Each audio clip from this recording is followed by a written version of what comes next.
केंद्रीय मंत्री हरसिमरत कौर ने अपने पद से इस्तीफा दे दिया और कृषि से जुड़े बिलों पर सरकार से नाराजगी जताई।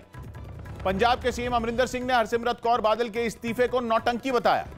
रक्षा मंत्री राजनाथ सिंह ने चीन के साथ चल रहे तनाव पर राज्यसभा में बयान दिया और साफ किया कि एलएसी का उल्लंघन बर्दाश्त नहीं किया जाएगा।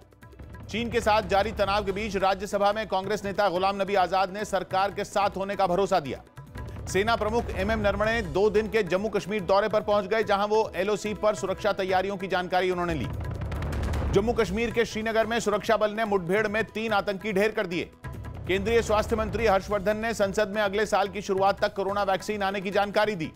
गृह मंत्री अमित शाह को दिल्ली के एम्स अस्पताल से छुट्टी मिल गई। दिल्ली समेत देश भर में एनएसयूआई के कुछ कार्यकर्ताओं ने बढ़ती बेरोजगारी के खिलाफ प्रदर्शन किया। कुछ विपक्षी दलों के नेताओं ने दिल्ली में राष्ट्रपति रामनाथ कोविंद से मुलाकात की और दिल्ली हिंसा की जांच कर रही पुलिस पर सवाल उठाए। केंद्रीय मंत्री प्रहलाद पटेल की कोरोना रिपोर्ट पॉजिटिव आई। एम्स की फोरेंसिक टीम सुशांत केस में अपनी फाइनल रिपोर्ट अगले हफ्ते सीबीआई को सौंपेगी। एनएसए अजीत डोभाल ने ब्रिक्स देशों की बैठक में वीडियो कॉन्फ्रेंसिंग के जरिए हिस्सा लिया।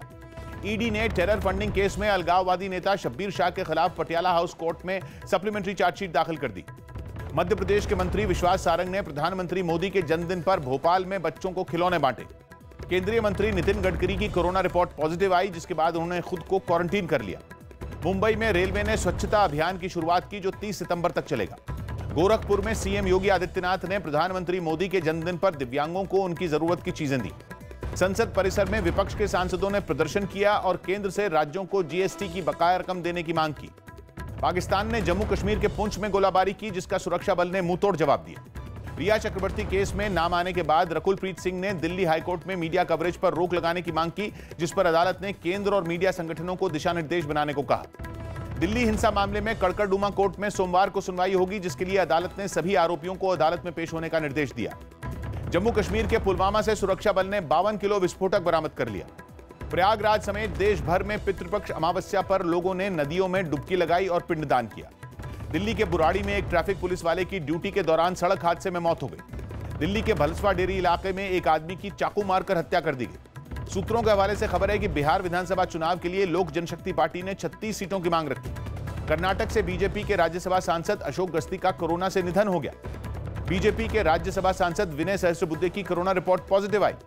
लोकसभा स्पीकर ओम बिरला ने संसद भवन परिसर में रुद्राक्ष का पौधा लगाया। कोरोना से ठीक होने के बाद जेएमएम नेता शिबू सोरेन गुरुग्राम से रांची पहुंच गए। बीजेपी ने राष्ट्रीय मानवाधिकार आयोग से महाराष्ट्र सरकार की शिकायत की और हाल में पुलिस पर बिना वजह कुछ लोगों को पीटने का आरोप लगाया। देहरादून में बढ़ते कोरोना खतरे से कारोबारियों ने शनिवार और रविवार को अपनी दुकानें बंद रखने का फैसला लिया। यूपी के बरेली में हिंदू युवा वाहिनी के एक नेता की हत्या कर दी गई, जिसके बाद पुलिस ने एक आरोपी को पकड़ लिया और मामले में प्रेम संबंधों की आशंका जताई।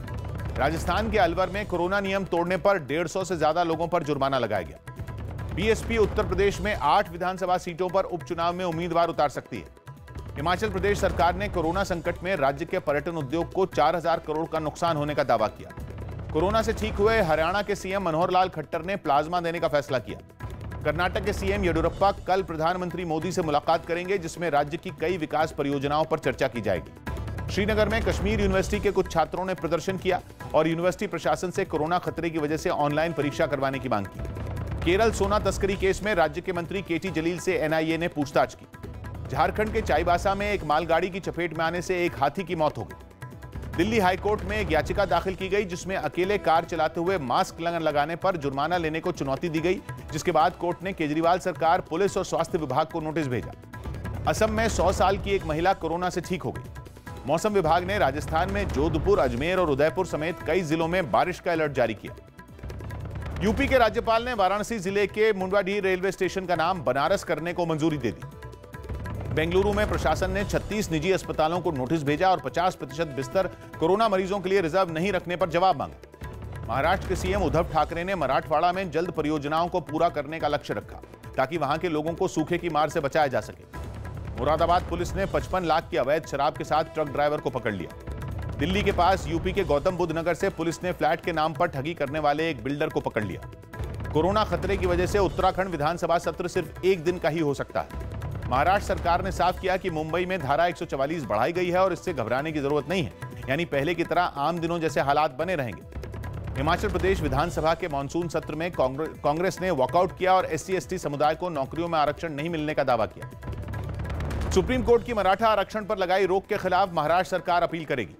कर्नाटक के सीएम येडियुरप्पा ने दिल्ली में रक्षा मंत्री राजनाथ सिंह से मुलाकात की। मुंबई पुलिस ने एटीएम कार्ड बदलकर लोगों से ठगी करने वाले एक आदमी को पकड़ लिया। चीन के वुहान में 8 महीने बाद अंतर्राष्ट्रीय उड़ानें दोबारा शुरू कर दी गई। लाहौर की अदालत ने टेरर फंडिंग मामले में हाफिज सईद के एक रिश्तेदार समेत 4 लोगों पर आरोप तय कर दिए। अफ्रीकी देश नाइजीरिया के लागोस में तेल और बिजली के बढ़े दामों के खिलाफ कई लोगों ने प्रदर्शन किया।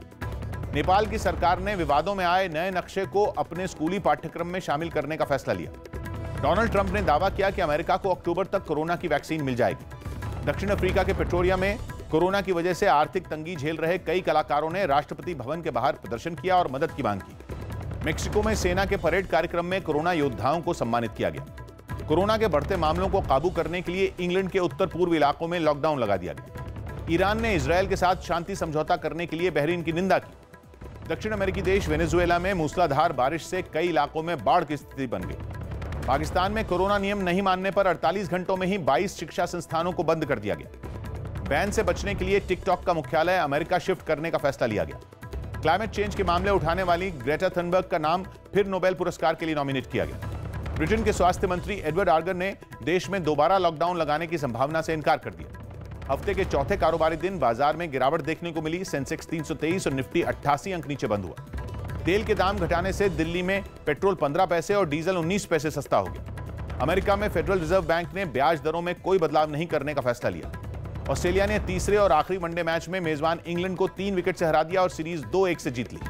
इंग्लैंड के यॉर्कशायर काउंटी क्लब के 4 खिलाड़ी कोरोना की चपेट में आने के बाद लीग मैच से बाहर हो गए।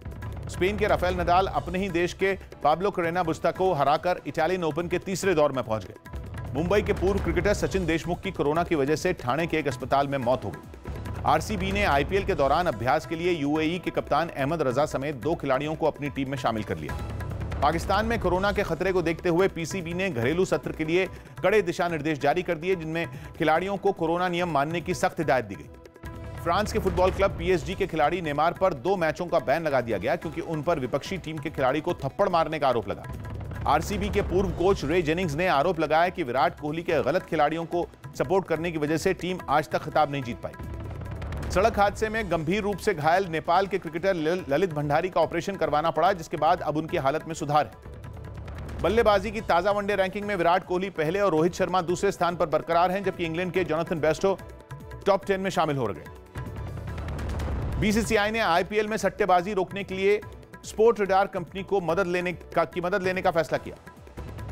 विराट कोहली ने स्टेडियम में दर्शक न होने के बावजूद आईपीएल में अपनी टीम के अच्छे प्रदर्शन की उम्मीद जताई। विराट कोहली की टीम आरसीबी आईपीएल में कोरोना योद्धाओं का सम्मान करेगी और इसके लिए खिलाड़ियों की जर्सी में माय कोविड हीरोज लिखा होगा।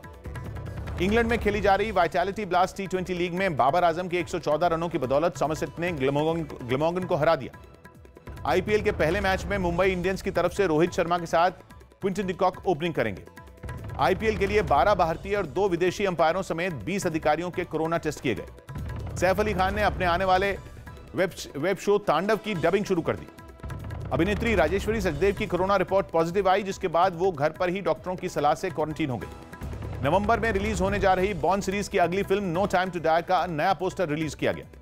चेन्नई के अस्पताल में इलाज करवा रहे गायक एसपी बालासुब्रमण्यम के बेटे ने उनकी सेहत में सुधार का दावा किया और जल्द उनका वेंटिलेटर हटाने की बात कही। अमेरिकी रैपर कार्डी बी ने शादी के 3 साल बाद अपने पति और रैपर ऑफसेट से तलाक के लिए आजिर दे दी। अमेरिकी अभिनेता नील पैट्रिक हैरिस ने सोशल मीडिया पर जानकारी दी कि वो और उनका परिवार कोरोना पॉजिटिव आया था, लेकिन अब सभी ठीक हो गए।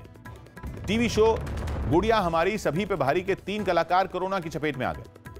और कमल हासन ने अपने करियर की 232वीं फिल्म का ऐलान कर दिया, जिसका नाम अभी कमल हासन 2